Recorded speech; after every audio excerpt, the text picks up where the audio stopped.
Hello दोस्तों, आपका स्वागत है हमारे चैनल जीके मास्टर में। और इस समय की सबसे बड़ी अपडेट है, केंद्र सरकार के द्वारा यूनिफाइड पेंशन स्कीम यानी कि यूपीएस यानी कि एकीकृत पेंशन प्रणाली लागू किया गया है। और यहाँ इसका संशोधित गजट 19 मार्च 2025 को जारी किया गया है।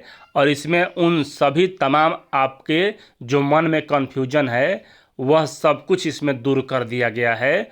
तो पॉइंट टू पॉइंट सभी अपडेट देखिएगा, सभी यहाँ पॉइंट देखिएगा क्या क्या इसमें कहा गया है। और जिनको एनपीएस में यूपीएस एनपीएस से यूपीएस में जाना है उन्हें कौन सा फॉर्म भरना है, जो 1 अप्रैल 2025 से ज्वाइन करेंगे उन्हें कौन सा फॉर्म भरना है, इन सभी बातों का जिक्र इस गजट में किया गया है।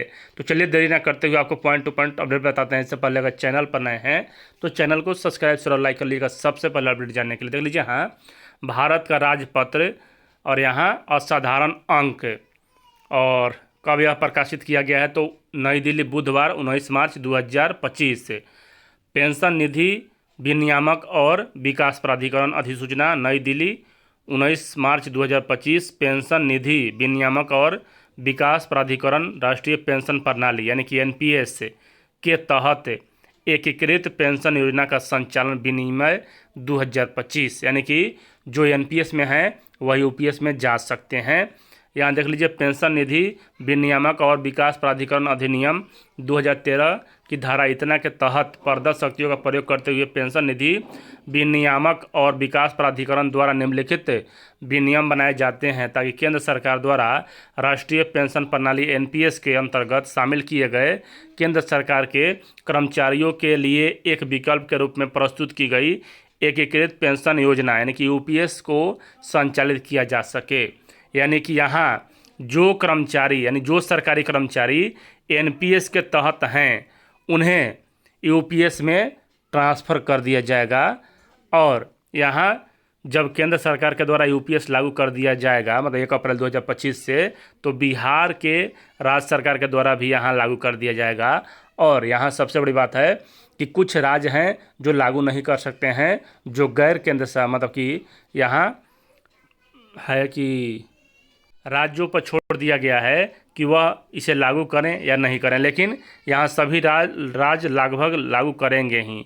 और यहाँ आगे देखते हैं, प्रारंभ यहाँ से होता है अध्याय प्रारंभिक, यह सब परिभाषाएं जो मूल में था अभी भी वहीं है।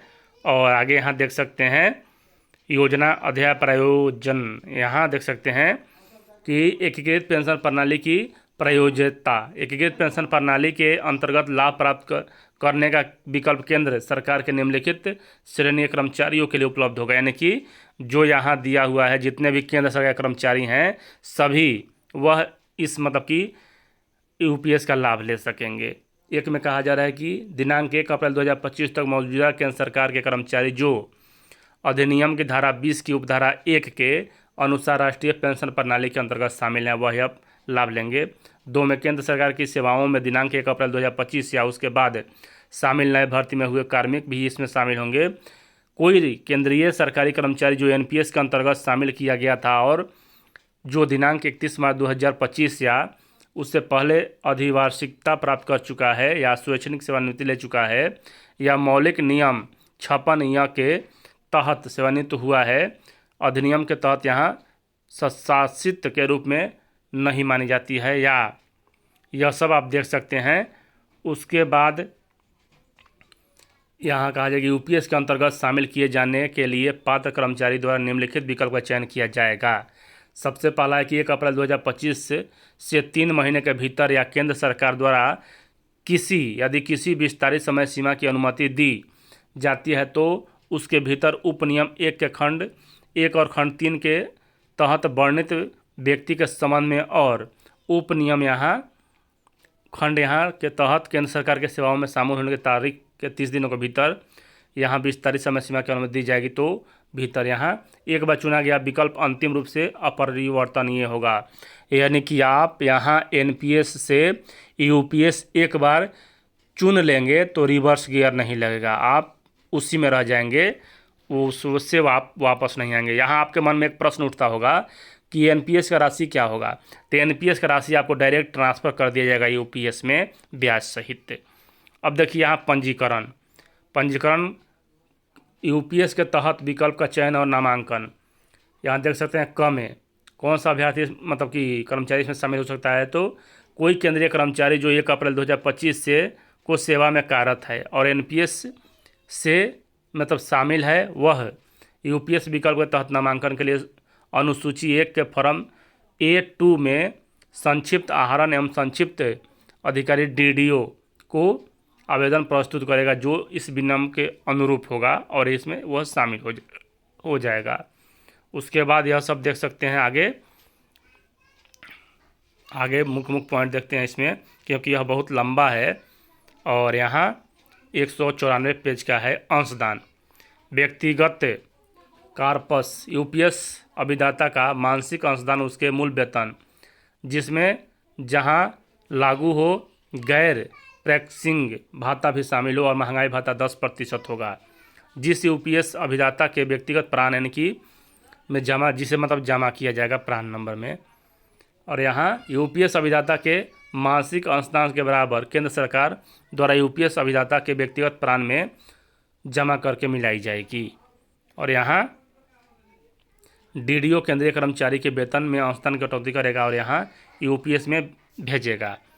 उसके बाद आगे देख सकते हैं पूल कार्पस निधि अंशदानों का निवेश यहाँ देख सकते हैं। उसके बाद यह सब देख सकते हैं आगे। यहाँ मुख्य पॉइंट देखिए, यहाँ फार्मूला दिया हुआ है जहाँ यूपीएस डिफ़ॉल्ट पैटर्न पर एक से अधिक पेंशन निधि द्वारा प्रतिबंधित किया जाता है, वहाँ भारित और एनएवी वर्ग उस अनुपात के आधार पर विचार किया जाएगा जो पेंशन निधि द्वारा यूपीएस योजना की मासिक औसत एएयूएम को उन सभी पेंशन फंडों द्वारा कुल यूपीएस डिफ़ॉल्ट पैटर्न में कुल यहाँ दर्शाता है, जो भारित यहाँ सूत्र दिया हुआ है, इसी सूत्र के अनुसार निकाला जाएगा। उसके बाद यहाँ मुख्य रूप से लाभ क्या है। अब लाभ क्या है के बारे में क्या कहा गया है, यहाँ थोड़ा यह भी देख लीजिए। लाभ के बारे में कहा गया है कि विनिर्दिष्ट शर्तों के अधीन यूपीएस लाभ केवल निम्नलिखित परिस्थितियों में ही उपलब्ध होंगे। कौन सी परिस्थिति है? यदि कोई कर्मचारी न्यूनतम 10 वर्षों की अहर्त सेवा पूरी करने के बाद अधिवर्तिकता प्राप्त कर लेता है तो अधिवर्षिकता की तिथि से लाभ प्रदान किए जाए, यानी कम से कम यहाँ 10 वर्ष की आपको अहर्ता रखना चाहिए। 10 वर्ष की सेवा आपकी बची हो तब यहाँ आप इस योजना का लाभ लेंगे। यदि केंद्र सरकार किसी कर्मचारी को मौलिक नियम 56 के तहत जो केंद्रीय सिविल सेवा वर्गीकरण नियंत्रण और अपील नियम 1965 के अंतर्गत मतलब शास्त्री नहीं बना जाता है, सेवानिवृत्त करती है, तो सेवानिवृत्ति की तिथि से लाभ प्रदान किए जाएंगे। यानी कि यहाँ कहा जा रहा है कि यहाँ सेवानिवृत्ति पर ही यह लाभ दिया जाएगा। उसके बाद कहा जा रहा है कि यदि कोई कर्मचारी न्यूनतम 25 वर्ष की अहर्त सेवा पूरा करने के बाद यह स्वैच्छिक सेवानिवृत्ति प्राप्त कर लेता है तो उससे वे लाभ उस तिथि से प्रदान किए जाएंगे जिस तिथि से वह सेवानिवृत्त होता, यदि उसकी सेवा जारी रहती है तो।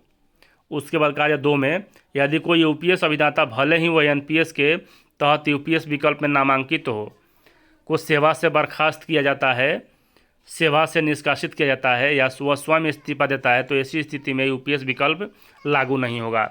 देखिए यहाँ कहा जा रहा है कि यूपीएस अभिदाता अगर एनपीएस मतलब कि यूपीएस में जाता है, वह सेवा से बर्खास्त होता है या निष्कासित किया जाता है या स्वयं इस्तीफा देता है तो यह यूपीएस का भागीदारी नहीं होगा, इसका लाभ उसे नहीं मिलेगा। आगे यहाँ कहा जा रहा है स्पष्टीकरण में कि इन विनियमों के तहत लाभों के प्रयोजन के लिए अहर्त सेवा उन पूर्ण महीनों की जाएगी जिनके लिए यूपीएस अभिदाता के ने केंद्र सरकार के तहत विनिमय सेवाएं प्रदान की है, जिनका निर्धारण निम्नलिखित में को ध्यान में रखते हुए प्रमुख द्वारा किया जाएगा। ऐसी अभिदाता अधिवार्षिकता या सेवानिवृत्ति जैसे भी मामले के समय कार्यरत था। अब यहाँ देख लीजिए आगे कहा जा रहा है, आगे यहाँ कहा जा रहा है कि यह सब आप देख सकते हैं। उसके बाद एक मुश्त भुगतान, यहीं पे सबसे बड़ा मामला फंस रहा था, इसमें क्या संशोधन किया गया है नहीं। एकमुश्त यानी कि लम्पमस भुगतान। किसी यूपीएस अभिदाता को सेवानिवृत्ति, अधिवर्षिकता, स्वैच्छिक सेवानिवृत्ति या मौलिक नियम 56 यह जो केंद्रीय सिविल सेवा वर्गीकरण नियम अपील नियम 1965 के अंतर्गत शामिल नहीं है कि सेवानिवृत्ति की तिथि पर अंतिम आहरित मूल वेतन, मतलब कि यहाँ जिसमें गैर प्रैक्टिसिंग भाता आदि लागू हो और उस पर महंगाई भत्ते के 1/10वें भाग के समतुल्य एकमुश्त भुगतान प्राप्त करने का अधिकार होगा, जो कार्यालय प्रमुख द्वारा प्रमाणित प्रत्येक पूर्ण 6 महीने की अहर्त सेवा अवधि के लिए देय होगा। एकमुश्त राशि की गणना निम्नलिखित सूत्र के द्वारा की जाएगी। वही सूत्र है कि आपका एकमुश्त भुगतान बराबर E/10 गुना L। यह आपको अलग से वीडियो बना दिया जाएगा कितना आपको एकमुश्त भुगतान दिया जाएगा। वेतन ई जहाँ मूल वेतन जिसमें मतलब कि यहाँ महंगाई भत्ता, सेवानिवृत्ति, स्वैच्छिक सेवानिवृत्ति ये सब दिया हुआ है। सेवा अवधि L मतलब कि कितना दिन तक मतलब कि यहाँ काम किया गया। यूपीएस के तहत भुगतान कैसे किया जाएगा, तो भुगतान की गणना और भुगतान निम्नलिखित तरीके से किया जाएगा। सुनिश्चित भुगतान। सुनिश्चित भुगतान अधिवार्षिकता या स्वैच्छिक सेवानिवृत्ति या मौलिक नियम इतना में केंद्रीय सिविल वर्गीकरण नियम 1965 के तहत सेवानिवृत्ति की पहली तारीख से या अंतिम 12 महीनों के मूल वेतन के मतलब कि यहाँ 50% पर देय होगा और यहाँ क्यू निकाला जाएगा 300 पर। उसके बाद आगे यहाँ यानी कि यहाँ कहा जा रहा है कि न्यूनतम पेंशन आपको जो है वह कितना दिया जाएगा, तो न्यूनतम गारंटीड भुगतान यूपीएस के तहत न्यूनतम गारंटीड भुगतान ₹10,000 प्रति माह होगा, बशर्ते कि यूपीएस अभिदाता ने न्यूनतम 10 वर्ष से की कम अहर्ता पूरी कर ली हो, यानी कि 10 वर्षों की अहर्ता पूरी कर ली हो तब 10,000 रुपये भुगतान किया जाएगा। अनुपातिक भुगतान यहाँ कहा जा रहा है कि यदि अहर्क सेवा अवधि 10 वर्षों या अधिक लेकिन 25 वर्ष से कम हो तो अनुपातिक भुगतान देय होगा। स्वीकृत भुगतान। सुनिश्चित भुगतान को निम्नलिखित में से किसी एक या दोनों मामलों में अनुपातिक रूप से घटाया जाएगा और यहाँ यह सब देख सकते हैं, यानी कि यहाँ सब कुछ पहले के समान ही है, कुछ दिख नहीं रहा है। पारिवारिक लाभ वही है जो पहले था और आंशिक निकासी भी यहाँ आप कर सकते हैं ज़रूरत पड़ने पर, विवाह के लिए या उच्च शिक्षा के लिए या उन सभी प्रकार के लाभ का भुगतान भी यहाँ किया जाएगा यूपीएस के तहत भुगतान। और बहुत यहाँ विस्तृत नोटिफिकेशन जारी किया गया है और इसके तहत यहाँ एकमुश्त भुगतान यूपीएस के अंतर्गत विनियम के अनुदान देय लाभों का वितरण जैसे एकमुश्त भुगतान होगा। व्यक्तिगत कार्पस एवं बेंचमार्क कार्पस का मूल जिसमें केंद्रीय अभिलेखपाल और यहाँ सुनिश्चित भुगतान, स्वीकृत भुगतान, पारिवारिक भुगतान, देय महंगाई भत्ता राहत होगा। उसके बाद यहाँ अभिदाता को स्वीकृत भुगतान के शुरुआत की तारीख यहाँ अन सभी देख सकते हैं। 25 वर्षों की सेवा होगा तो आपको अच्छा खासा यहाँ रिटर्न आपको मिलेगा। उसके बाद यहाँ यह सब देख सकते हैं। राष्ट्रीय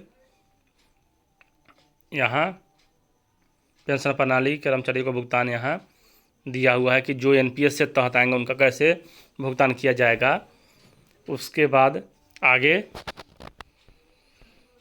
सभी का सूत्र दिया हुआ है, देखा जा सकता है। उसके बाद यानी कि विस्तृत यहाँ जो है वह जारी कर दिया गया है। उसके बाद यहाँ देख सकते हैं ट्रस्टी बैंक प्रतिभूतियों का अभिरक्षक शुल्क एवं आभार यहाँ सभी के बारे में दिया हुआ है। यह तो हुआ अलग। अब देखिए अगला पॉइंट में क्या है। अनुसूची। अनुसूची यहाँ एकीकृत पेंशन यानी कि योजना यूपीएस के अंतर्गत शामिल होने और इसका लाभ प्राप्त करने के लिए फर्म का यहाँ करने के लिए विकल्प का चयन करना है, तो फर्म आपको ए लेना है। दिनांक 1 अप्रैल 2025 को या उसके बाद नवनियुक्त कर्मचारी के लिए है। जो पहले से हैं केंद्र सरकार के ऐसे हर कर्मचारी जो राष्ट्रीय पेंशन प्रणाली यानी कि एनपीएस के मौजूदा अभिदाता हों द्वारा एकीकृत पेंशन योजना की यूपीएस के शामिल होने के लिए विकल्प का चयन किया जाएगा ये 2 फर्म में। यानी कि जो अभी एनपीएस में हैं उन्हें यूपीएस के लिए मतलब एनपीएस के लिए जो एनपीएस में है उन्हें यूपीएस के लिए A2 फॉर्म भरना होगा। अभिदाता द्वारा दिया जाने वाला दावा। दावा और भुगतान फॉर्म एकीकृत पेंशन प्रणाली अभिदाता जो दिनांक 1 अप्रैल 2025 को या उसके बाद यहाँ चयनित हुआ है तो B1 फॉर्म देना होगा। जीवन साथी की मृत्यु या फॉर्म दिया हुआ है और यहाँ अंश सभी देख सकते हैं, यानी कि विस्तृत नोटिफिकेशन है। पढ़ेंगे तो यहाँ लगभग 5-6 घंटा लग जाएगा अगर इस प्रकार का हो तो। और यहाँ सबसे बेस्ट तरीका है कि आप लोग टेलीग्राम ग्रुप ज्वाइन कर लीजिएगा, डिस्क्रिप्शन में लिंक है, वहाँ आपको दे दिया जाएगा, आप आराम से इसे देख सकते हैं। और यहाँ वर्तमान कैसे भरना है, क्या करना है, आपको बारी बारी से वीडियो उपलब्ध कराया जाएगा। यहाँ ये सब